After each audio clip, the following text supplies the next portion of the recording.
10वी-12वी नंतर ज्यांच्या डोळ्यामध्ये स्वप्न आहेत की आम्हाला डिझाईन करायचं आहे किंवा आम्हाला काही चित्रकलेमध्ये म्हणजे NID अहमदाबाद किंवा असं करायचं आहे किंवा फोटोग्राफीमध्ये करिअर करायचं आहे किंवा अशा सर्व क्षेत्रांच्या मधली जी मुलं मुली ज्यांच्या डोळ्यामध्ये अशी स्वप्न असतात आणि त्या दृष्टीने त्यांनी आधी काम पण चांगलं केलेलं असतं, they are actually in shock.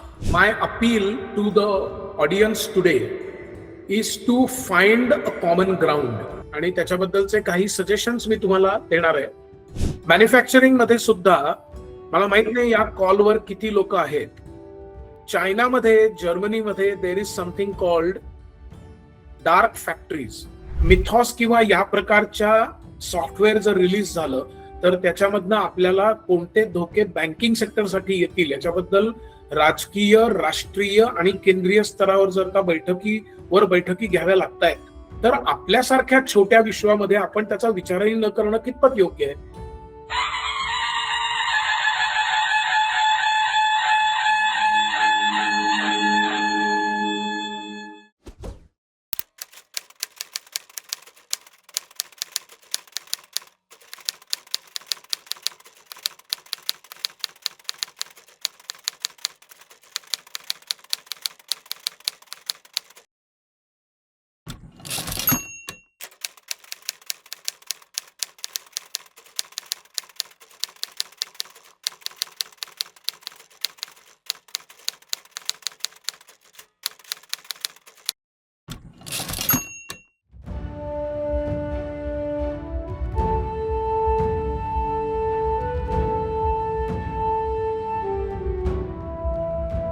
Today we have a session up to roughly 1:30, but my request is that first I will talk maybe about 40-45 minutes, maybe possibly with question answers.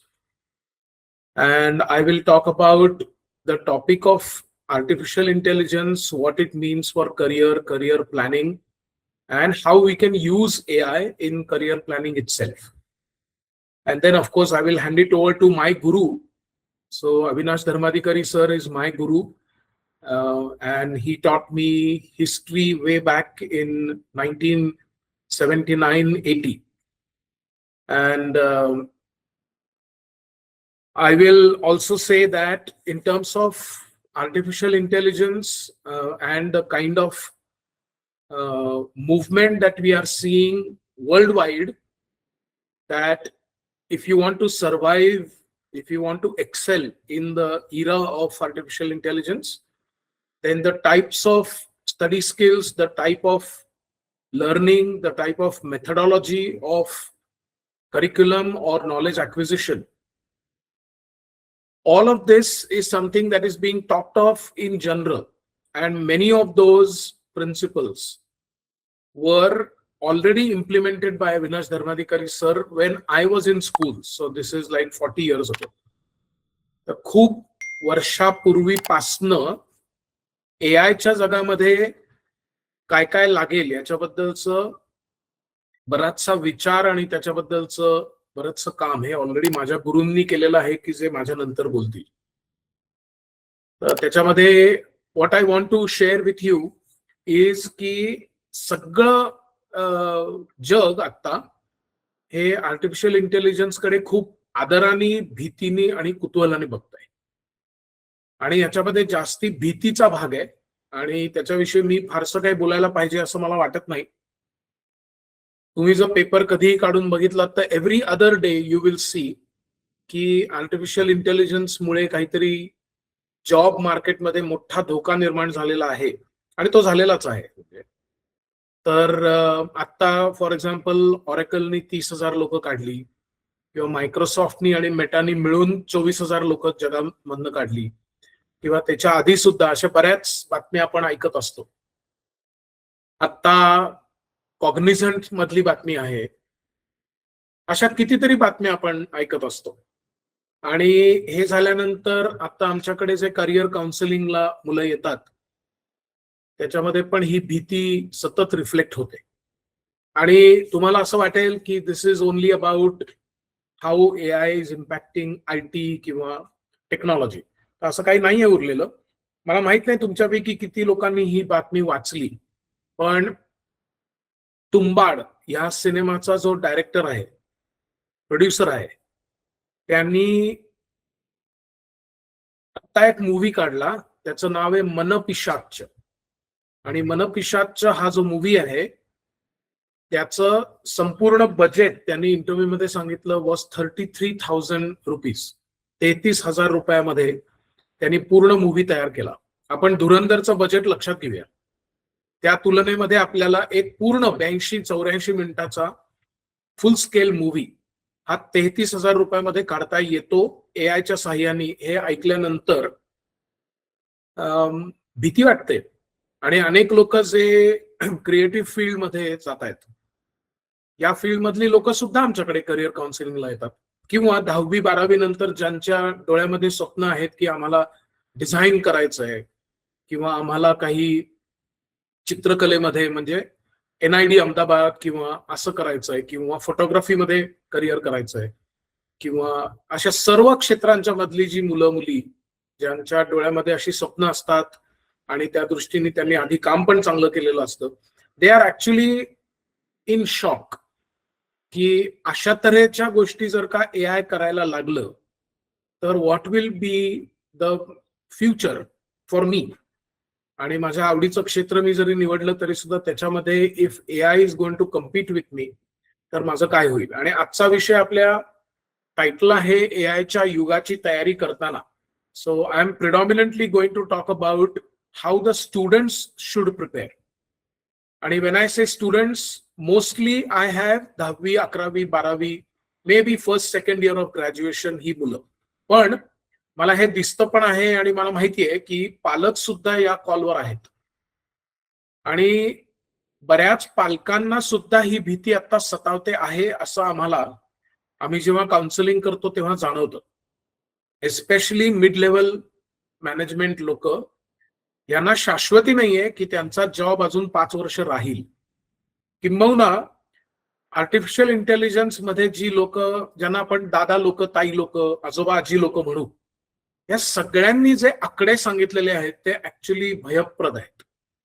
विनोद खोसला ज्यांनी सन मायक्रोसिस्टम्स तयार केलं, IIT दिल्लीचा graduate, आणि मला त्याला 2-3दा भेटायचं बे एरियामध्ये असताना भाग्य लाभलं. विनोद खोसलाचं लेटेस्ट स्टेटमेंट इंटरव्ह्यू असा आहे की 80% of the jobs will not be there in by 2030. आता आपण 26च्या मध्यात आहोत. इफ बाय 2030 80% of the current jobs are going to go away, तर आता आपण नक्कीच विचार करायला हवा आहे, regardless of who you are, regardless of what stage you are in your career, की आपल्याला त्याची तयारी कशी करायची. आणि म्हणून मला वाटतं AIच्या युगाची तयारी हे फक्त मी आर्ट्स घेऊ का, सायन्स घेऊ का, कॉमर्स घेऊ, किंवा मी स्पेशलायझेशन मध्ये कुठली ब्रांच घेऊ, याच्या फार पलीकडे जातं. आणि त्यामुळे my appeal to the audience today is to find a common ground. आणि त्याच्याबद्दलचे काही सजेशन्स मी तुम्हाला देणार आहे की जे टाइम टेस्टेड आहेत, आणि all kind of people have benefited from those common points.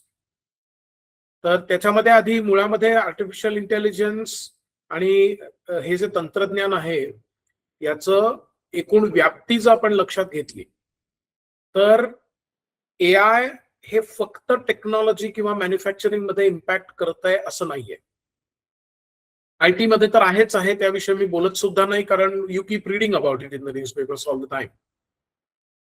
Manufacturing मध्ये सुद्धा मला माहित नाही या कॉलवर किती लोक आहेत, तर पण चायनामध्ये, जर्मनीमध्ये there is something called dark factories. माहित नाही मला किती लोकांना हे माहिती आहे, पण डार्क फॅक्टरी याचा अर्थ असा आहे की there are no lights in the entire shop floor. Shop फ्लोअरवर एकही दिवा नाही.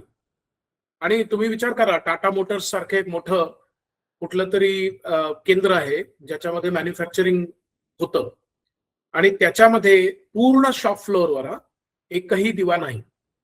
त्याचं कारण काय आहे, तर दिवा नाही कारण तिथे माणसंच नाहीयेत. दिवा कोणाला लागतो? माणसांना लागतो, मशीनना नाही लागत. Machine to machine wirelessly communicate करू शकतात आणि ते कुठे चालताना अडखळून पडले, काहीतरी फुटलं, असं काही होतच नाही ना. मशीन चालतच नाही. आणि चाललं तरी रोबोटला वायरलेसली कम्युनिकेट करता येतं, त्याला दिसायची गरज नाहीये पर से. पूर्ण शॉप फ्लोअरवर दिवा नाही, असे डार्क फॅक्टरीज ऑलरेडी तयार आहेत.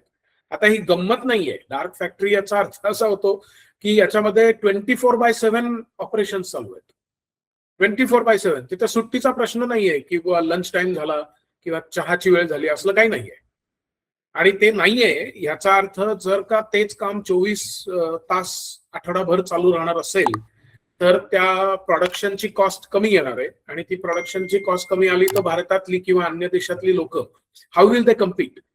आणि म्हणून आपल्याकडच्या कंपन्यांना सुद्धा they will have to eventually switch over to dark factories. आता जर डार्क फॅक्टरीज मध्ये आपण गेलो तर how many people will work on the shop floor? 0. आणि मग आपण मेकॅनिकल इंजिनिअरिंग केलंय, इंडस्ट्रियल इंजिनिअरिंग केलंय, प्रोडक्शन इंजिनिअरिंग केलंय. त्याच्यामध्ये आपण इंजिनिअरिंगच्या साठी पॉसिबली ऍडमिशनसाठी आधी डोनेशन भरलंय. त्याच्यानंतर फी मध्ये आपण एक 10 लाख रुपये इन्व्हेस्ट केले. एवढं सगळं 10-15 लाखाची इन्व्हेस्टमेंट केल्यानंतर आणि मुख्य म्हणजे 4 वर्षाची इन्व्हेस्टमेंट केल्यानंतर, तेही फॉर्मेटिव्ह इयर्स मध्ये, फायनली जर तुम्हाला जॉब मिळण्याची शक्यता क्षीण असेल तर आपण करणार काय? आता तुम्ही म्हणाल की काय माणूस आहे, दुष्ट माणूस आहे, आम्ही एवढे जॉईन झालो सेशनला आणि भीतीच दाखवायला लागलाय. तर भीती दाखवणं हा उद्देश नाहीये याच्यामध्ये.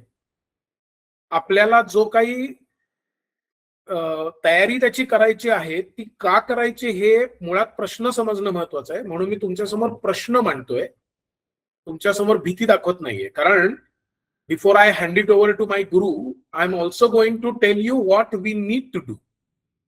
आम्हाला तरी निदान जे कळलेले सोल्युशन्स आहेत ते मी तुमच्यासमोर मांडणार आहे. त्यामुळे तुम्हाला आता सगळं एकूण जगबुडी आलेली आहे तर आता देवाचा दावा करा आणि आपण आता गप्प बसूया असं मी अजिबात म्हणणार नाही. I am going to tell you solutions. पण सगळ्यात मला भीती कशाची वाटते ते मी तुम्हाला सांगतो. आतापर्यंत गेल्या 15 वर्षामध्ये जे काही एआयचं वेग आहे, ऍक्च्युली तो वेग सुरू झाला साधारण 2011 पासून आणि म्हणून त्याला आता 14 वर्ष होत आली. 2011, 12, 13 या कालखंडामध्ये what is known as industry 4.0 याचा उदय झाला. इंडस्ट्री 4.0 याचा अर्थ चौथी औद्योगिक क्रांती. आणि या क्रांतीच्या मधनं जे निर्माण झालं ते आपण आता अनुभवतो आहोत. न्यूरल नेटवर्क्स किंवा आर्टिफिशियल इंटेलिजन्स हे पूर्णपणे नवीन आहे. 2010च्या आधी काहीच नव्हतं असं अजिबात नाहीये. एकतर मयूरनी ओळख करून दिली तेव्हा तो म्हणला की 30 वर्षापूर्वी माझीच त्याच्यामध्ये पीएचडी आहे. अर्थात ते त्यावेळेला बाल्यावस्थेत असणारं तंत्रज्ञान होतं. आता ज्या तऱ्हेचं तंत्रज्ञान आर्टिफिशियल इंटेलिजन्स आहे त्याच्या खूपच बेसिक अवस्थेमध्ये जे होतं ते मी त्याच्यामधली माझी पीएचडी आहे. त्यामुळे आत्ताचं सगळं तंत्रज्ञान हे मला सर्वथैव कळतं असं काही मला वाटत नाही. परंतु मी जेव्हा पीएचडी केली त्याच्याही आधीपासून आर्टिफिशियल इंटेलिजन्स आहेच. दुसऱ्या महायुद्धापासून artificial intelligence has been in existence. आणि आपल्याकडे सुद्धा या प्रकारचं तंत्रज्ञानाचा उल्लेख, आणि फक्त आपल्याकडे असं नाही बाकीच्याही संस्कृतींमध्ये तो आहे.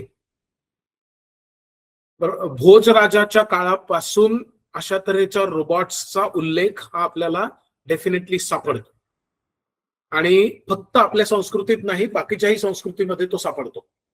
त्यामुळे ज्याला आपण तथाकथित आर्टिफिशियल इंटेलिजन्स म्हणू ते काही फक्त गेल्या 10 वर्षातच तयार झालं आणि त्याच्या आधी सगळा अंधार होता असं अजिबात नाहीये. पण महत्वाची गोष्ट म्हणजे इंडस्ट्री 4.0 म्हणजे चौथी औद्योगिक क्रांती स्टार्टेड इन 2011 इन जर्मनी. आणि त्याच्यामध्ये मशीन लर्निंग, आर्टिफिशियल इंटेलिजन्सचे जे न्यूरल नेटवर्कचे महत्वाचे भाग आहेत दे स्टार्टेड गेटिंग डेव्हलप्ड. आणि जेफ्री हिंटन की ज्यांनी राजीनामा 2-3 वर्षापूर्वी दिल्यानंतर गुगलमधनं हलकल्लोळ माजला होता आणि he did say that artificial intelligence is very dangerous आणि I can't be talking about this as part of Google, so I need to resign morally and then I will be able to talk about it freely असं ज्यांनी म्हटलं. त्याला artificial इंटेलिजन्सचे जे 3 गॉडफादर्स आहेत त्याच्यामधला तो एक आहे. आणि त्यांनी जे काम सुरू केलं त्याच्यावरनं आता आपण हे लार्ज लँग्वेज मॉडेल किंवा ChatGPT किंवा DeepSeek किंवा आपल्याकडे सुद्धा सर्वम, भाषिणी असे जे सगळे येत आहेत त्याच्यामध्ये पण आपल्याला प्रगती झालेली दिसते. तर आर्टिफिशियल इंटेलिजन्सच्या युगाची तयारी करायची याच्यासाठी आधी मुळामध्ये ते आधीच्या तंत्रज्ञानांच्या पेक्षा किती वेगळं आहे हे समजून घेणं आवश्यक आहे. आर्टिफिशियल इंटेलिजन्स हे फक्त आपण म्हणतो तसं IT आणि मॅन्युफॅक्चरिंग मध्ये सीमित नाही.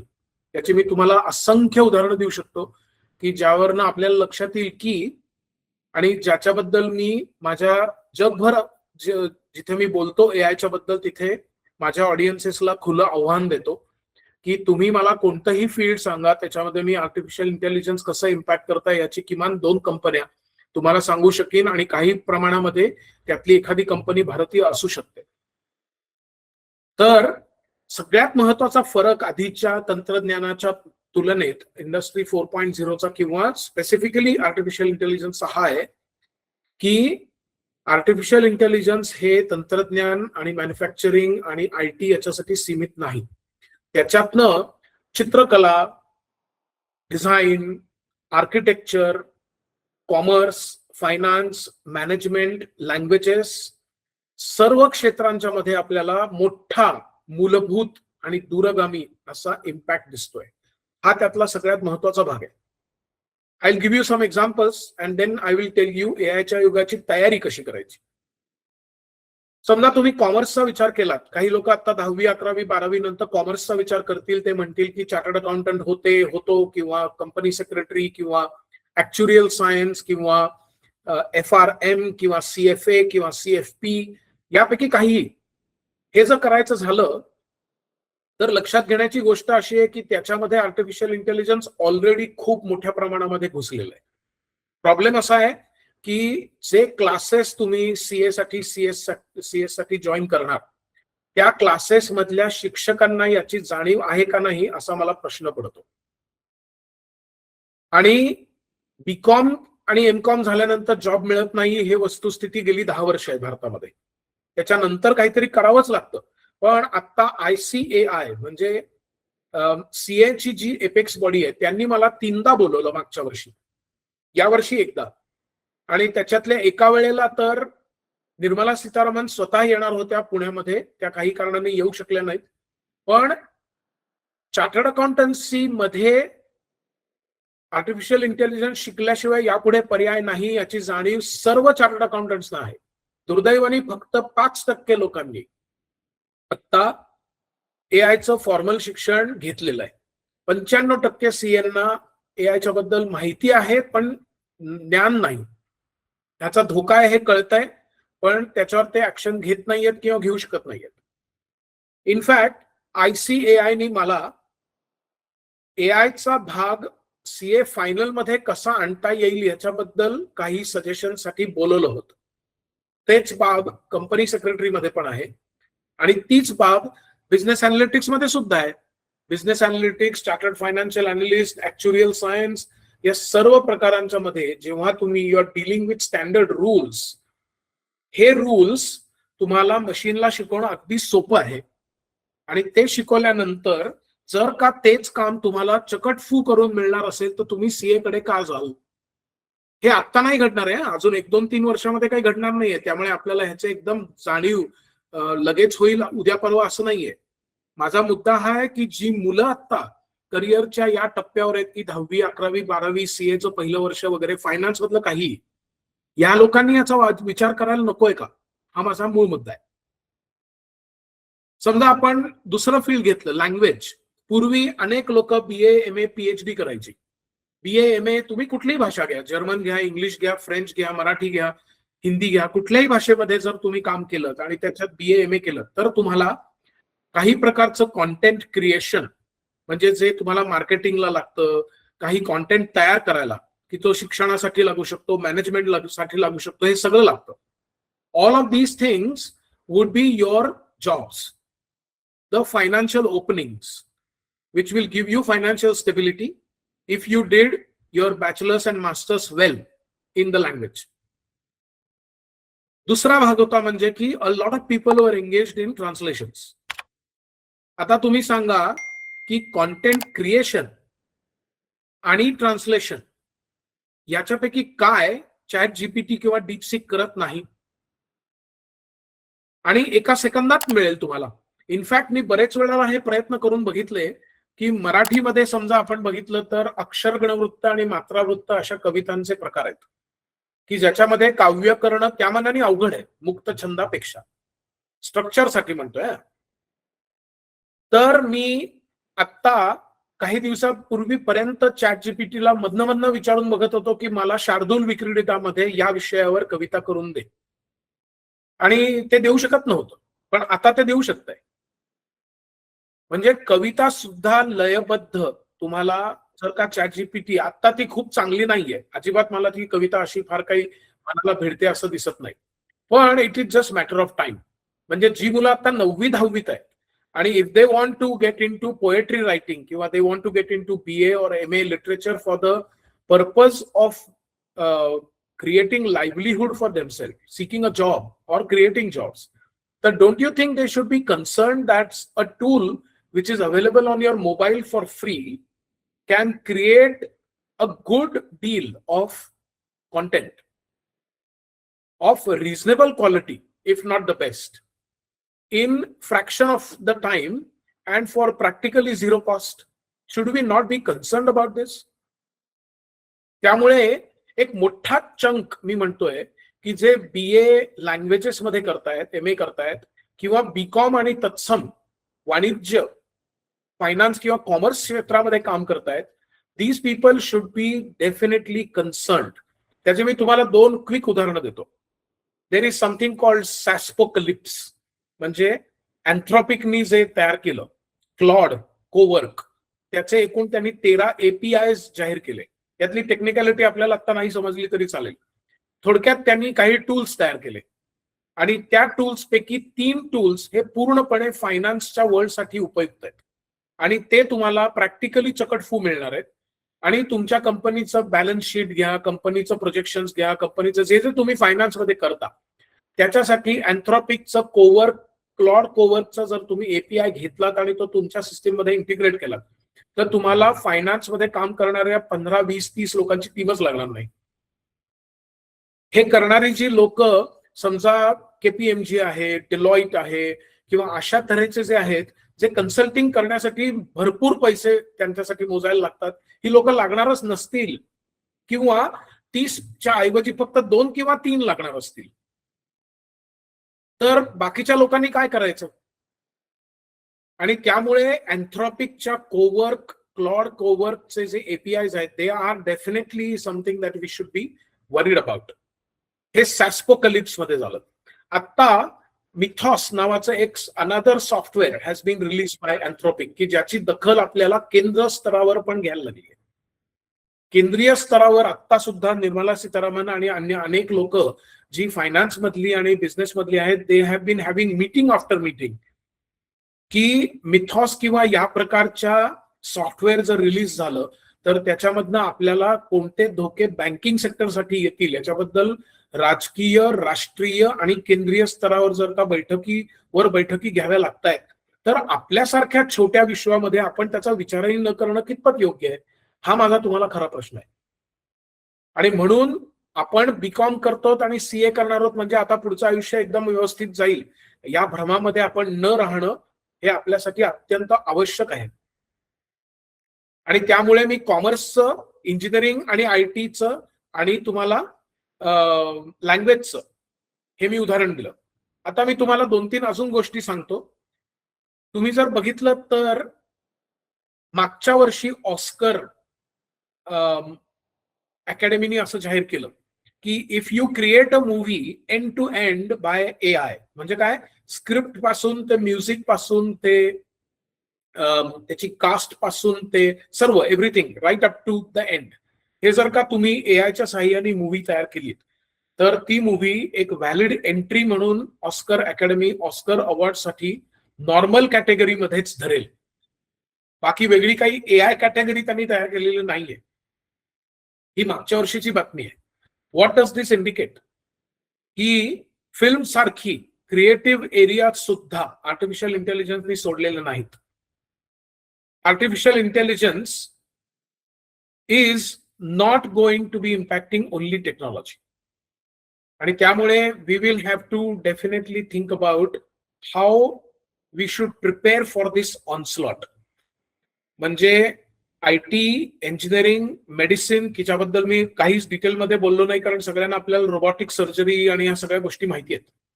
पण मेडिसिन मध्ये सुद्धा there is a great recognition that AI is going to make an impact. आणि फॉर एक्झाम्पल तुम्ही जर आता बघितलं कोणी इथं डॉक्टर जर आता ऑनलाईन असतील तर किंवा तुमच्या डॉक्टरांशी बोललात तर डॉक्टरांना आता आर्टिफिशियल इंटेलिजन्सच्या साह्याने काय आपल्याला डायग्नोसिस आणि प्रॉग्नोसिस करता येईल याच्याबद्दलचे काही कंटिन्युइंग एज्युकेशन पॉइंट्स जे कलेक्ट करावे लागतात की ज्याच्यावर त्यांची मेडिकल सर्टिफिकेशन आणि त्यांचं लायसन्स, त्यांचा परवाना अवलंबून असतो. तर याच्यामध्ये एआयचा अंतर्भाव झालेला आहे. आणि त्यामुळे technology, IT, software, finance, languages, law, medicine, manufacturing, design, photography या सर्व क्षेत्रांच्या मध्ये artificial intelligence has made inroads आणि they have made a big impact in that.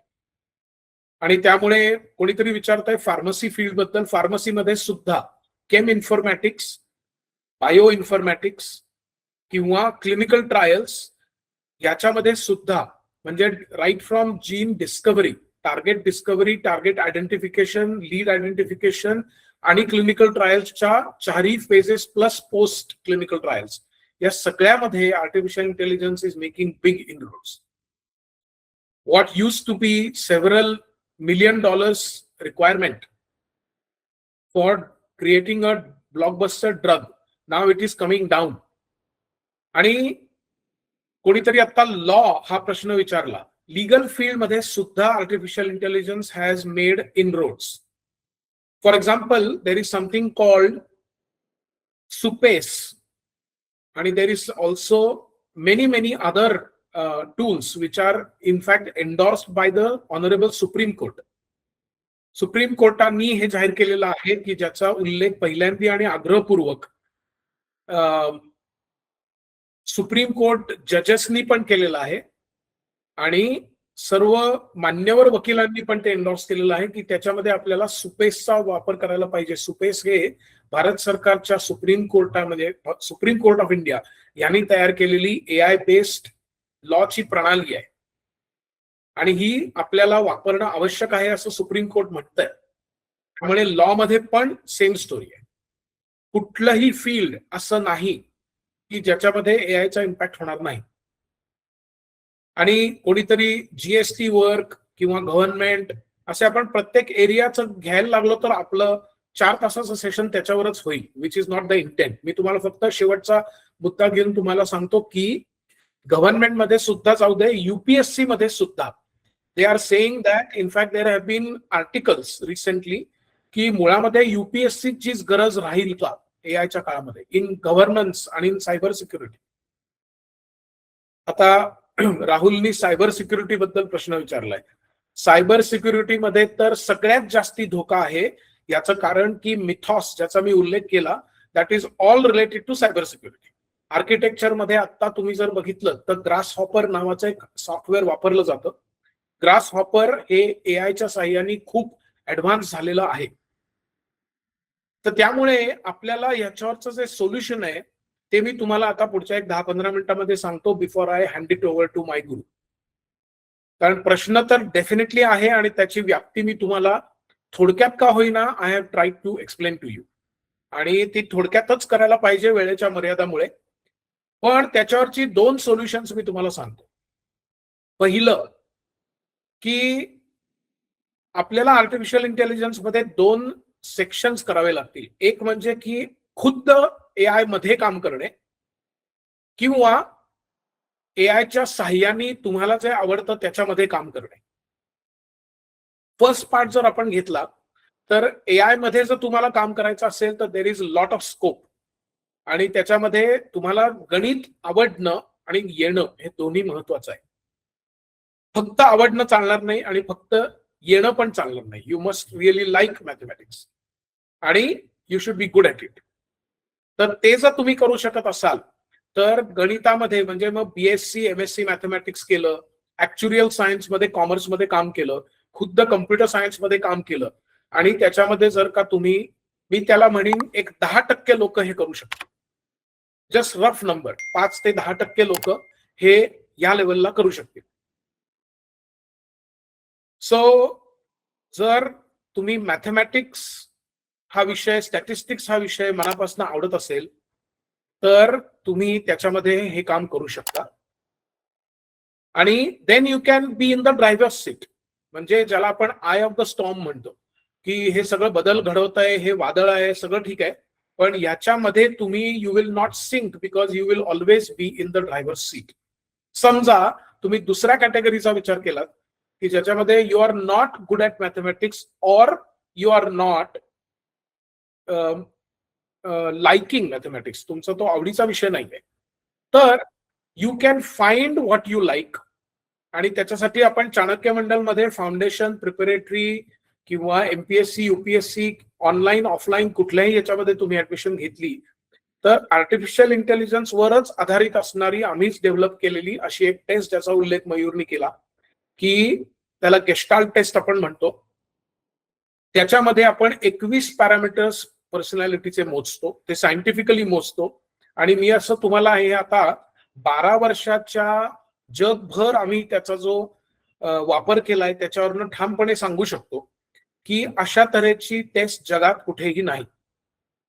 आणि हे मी इंग्लंडमध्ये, अमेरिकेमध्ये, स्वित्झर्लंडमध्ये आणि जपानमध्ये आणि थायलंडमध्ये आणि ऑस्ट्रेलियामध्ये अनेक टेस्ट घेऊन आणि तिथल्या इन्स्टिट्यूशन्स बरोबर काम करून तुम्हाला ठामपणे सांगतोय.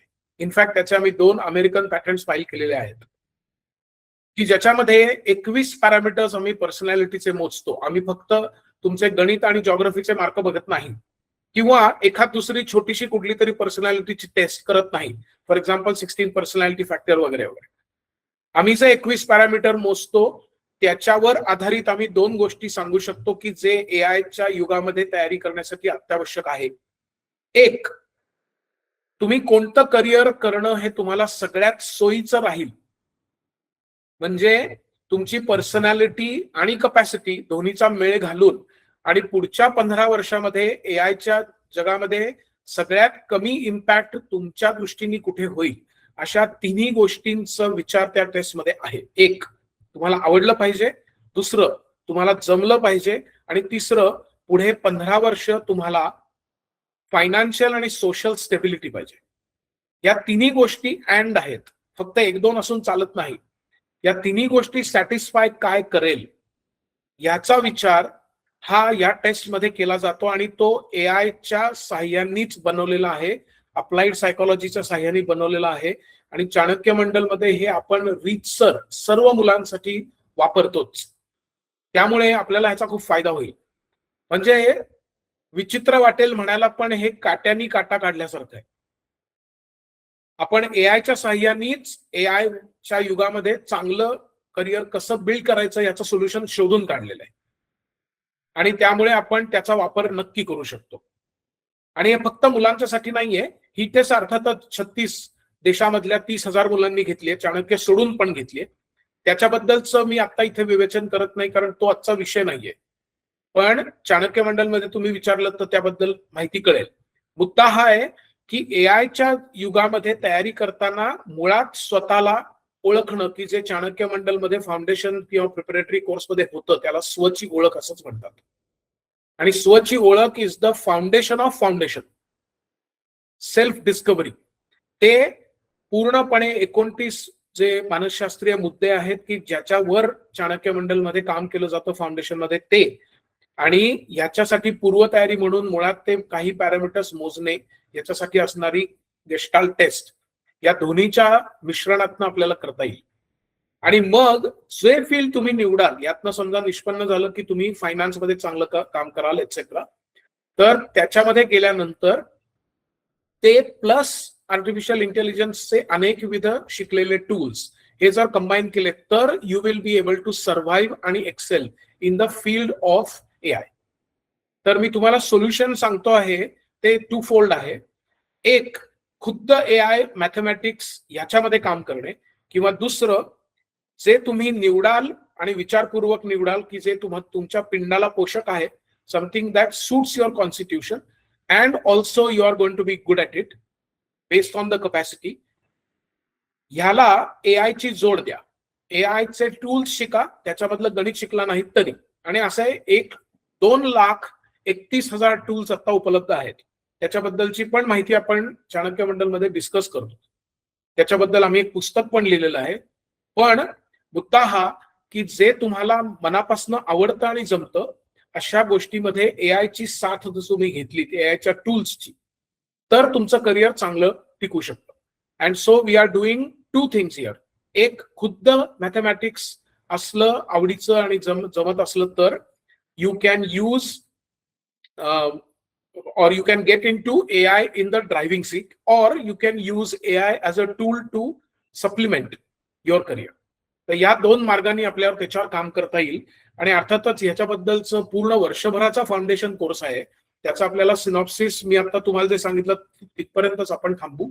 एआयचा परिणाम होणार नाही असं मानवी जीवनाचं एकही क्षेत्र नाही, इतका एकोळीचा सारांश आहे.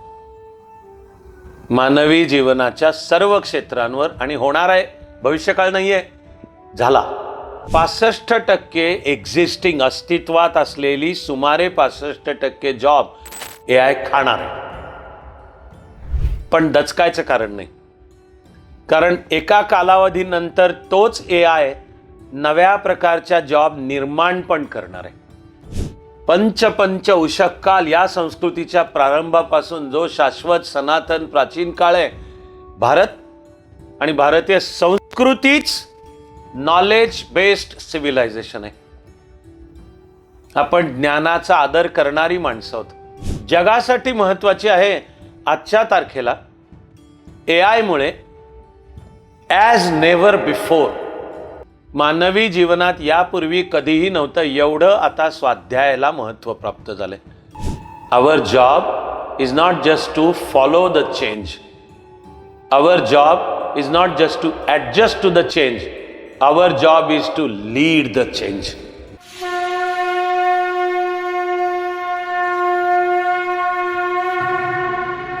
जरी एक अश्रू पुसायास आला, तरी जन्म काहीच कामास आला.